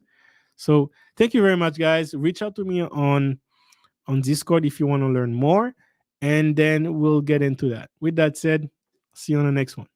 Hey, it's all about wealth. It's all about wealth engineering. Something that you're not used to. It's okay, cause I'm here to introduce you to concepts. Time to grow and make big moves. All about crypto, come see. Stocks and business, yes indeed. Got the info that you need. Hosted by my homie JC. Hey, yeah. Wealth engineering. Stacking and stacking it up. It's time to generate wealth. Till you living like Scrooge McDuck.